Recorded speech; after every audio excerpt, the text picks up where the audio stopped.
दावा मसीहा बनने का था, पैरवी पश्चिमी एशिया में शांति दूत बनने की थी, लेकिन अब जो खेल हुआ है उसने इस्लामाबाद से लेकर रावलपिंडी तक हड़कंप मचा दिया है। जी हां, एब्राहम अकॉर्ड के चक्रव्यूह में पाकिस्तान ऐसा फंसा है कि अब उसे काटो तो खून नहीं। एक तरफ अंदरूनी हालात, बदहाली की मार, आतंकवाद, और दूसरी तरफ महाशक्ति अमेरिका का वो सीधा फरमान जिसने पाकिस्तान के दोहरे चेहरे को दुनिया के सामने सरेआम बेनकाब कर दिया है।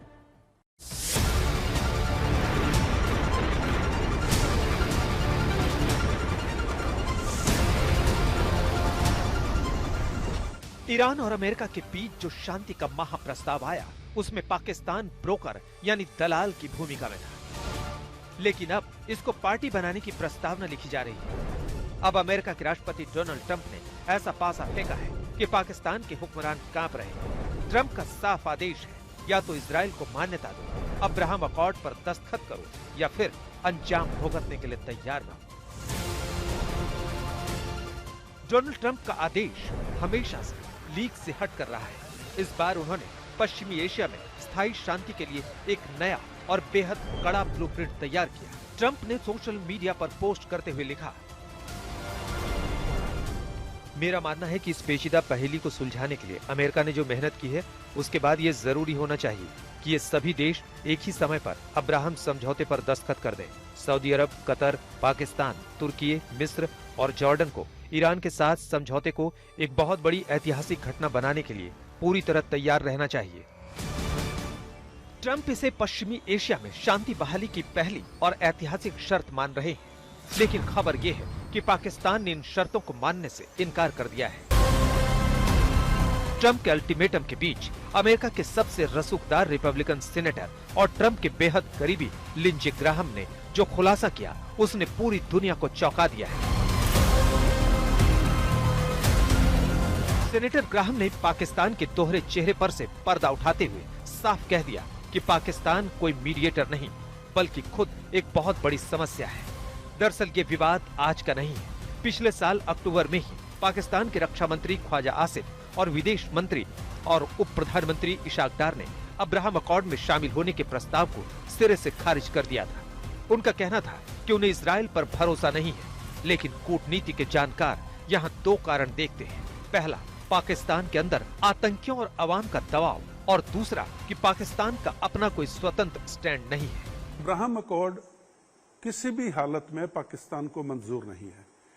देखिए, एक मुल्क ने पिछले 80 साल से इजराइल को मान्यता नहीं दी है, उनकी एम्बेसी नहीं है, उनके साथ में कोई डील नहीं है। हर रोज उनका दिन शुरू होता है कि हमने इजराइल को तहस नहस करना है, ज्यूस को हमने खत्म करना है, और अचानक अभी क्योंकि अमेरिका बोल रहा है कि अब्राहम अकॉर्ड कीजिए, तो पाकिस्तान में अंदरूनी रिवोल्ट इतना बुरा होगा अगर इजराइल के साथ किसी तरह की भी संधि या समझौता या हैंडशेक होता है। जो रेडिकलाइजेशन के खिलाफ जाकर के इजराइल के साथ समझौता करेंगे तो पाकिस्तान के अंदरूनी हालात वो बहुत ज्यादा बिगड़ जाएंगे, और ये पाकिस्तान की लीडरशिप को मालूम है, पॉलिटिकल और मिलिट्री दोनों को। इसलिए पाकिस्तान के ऊपर चाहे अमेरिका का कितना भी दबाव हो, इजराइल के साथ अब्राहम अकॉर्ड में शामिल होना उनके लिए अंदरूनी हालात को बहुत ज्यादा नाजुक बना देगा। लेकिन पाकिस्तान तो पाकिस्तान है, पैसे के लिए कुछ भी करेगा, तो लेट्स सी।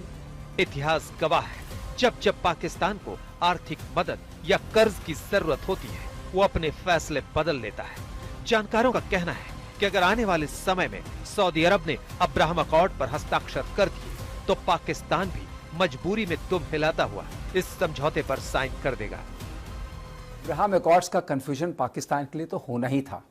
जिस तरह से पाकिस्तान ने अपना अलाइनमेंट अमेरिका और इजराइल के साथ किया है, एक्चुअली पाकिस्तान का अलाइनमेंट नहीं है, ये वहाँ के मिलिट्री डिस्पेंसेशन का अलाइनमेंट है, जो उनके सहारे अपनी सत्ता वहाँ बचा के रखते हैं।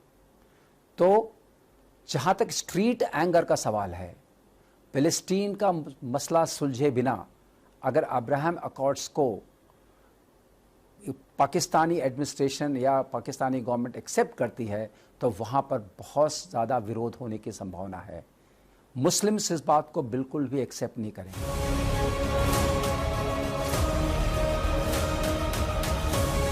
9/11 के आतंकी हमले के बाद से ही दुनिया पाकिस्तान के इस दोहरे रवैये को देख रही है। एक तरफ वो अमेरिका का सहयोगी बनने का ढोंग करता है तो दूसरी तरफ पर्दे के पीछे उसके काम कुछ और ही कहानी बयां करते हैं। अब पाकिस्तान के सामने केवल दो ही रास्ते बचे हैं, या तो वो अपने पुराने ढर्रे पर अड़ा रहे और वैश्विक स्तर पर पूरी तरह अलग थलग हो जाए, या फिर अमेरिका के इस फरमान के आगे घुटने टेककर अब्राहम अकॉर्ड का हिस्सा बन जाए। देखना होगा कि शहबाज शरीफ और जनरल आसिम मुनीर इस चक्रव्यूह से निकलने के लिए क्या रास्ता चुनते हैं।